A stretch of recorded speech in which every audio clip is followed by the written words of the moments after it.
Ahsoka Tano is back, returning to the Clone Wars, and now it's reported she's coming to the Mandalorian. But how did she get here? Can someone show us the way? This is the way. Oh, cool. Thanks.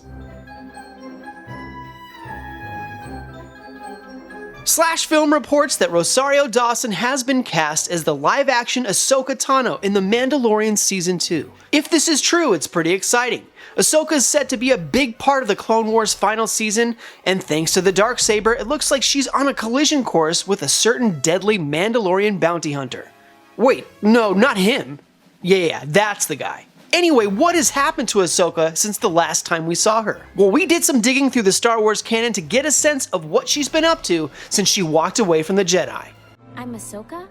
Master Yoda sent me. Voiced by Ashley Eckstein, Ahsoka Tano first appeared in the Clone Wars animated film that spawned the series. The Clone Wars introduced Ahsoka as the Padawan apprentice to Anakin Skywalker and followed her as she grew into a powerful young Jedi in her own right. Until Season 6, when Ahsoka was falsely accused as a traitor, and long story short, she abandoned the Jedi Order over it. The Clone Wars Season 7 has teased the Siege of Mandalore, and that Ahsoka will not only be present for it, but she will face off against Maul. The Ahsoka novel by E.K. Johnston establishes what happens to Ahsoka after the Clone Wars, specifically how she survives the Siege of Mandalore, and how she later becomes an early agent of the Rebel Alliance. Ahsoka also appears in Season 2 of Star Wars Rebels, confirming that she survived Order 66, becoming the rebel spy known as Fulcrum. She later faces off against her old master, now Darth Vader, in a duel, and survives partly through the discovery that the Force allows for time travel.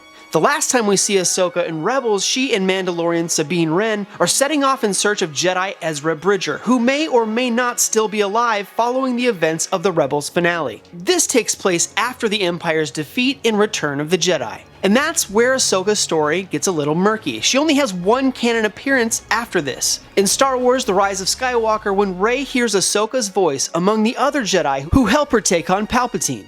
Now, The Mandalorian could easily tie into the open-ended Rebels finale. We might see Din Djarin cross paths with Ahsoka on her search for Ezra Bridger, or perhaps Ahsoka could serve another purpose in the show. You wish me to train this thing? Baby Yoda needs a teacher, and Ahsoka Tano could just be the right Force user for the job. And finally, the Darksaber. Ahsoka has crossed paths with this ancient lightsaber more than once, and Moff Gideon actor Giancarlo Esposito has already teased a lightsaber battle in The Mandalorian's second season. And if he's going up against Ahsoka, he better start training. But what do you think of Ahsoka coming to The Mandalorian? And what about Rosario Dawson's casting as Ahsoka? Let's talk about it in the comments below. Anyway, thanks for watching, and now that you're all caught up, here's why the lightsabers look different in Star Wars The High Republic. And don't forget to follow and subscribe to IGN wherever you like to watch.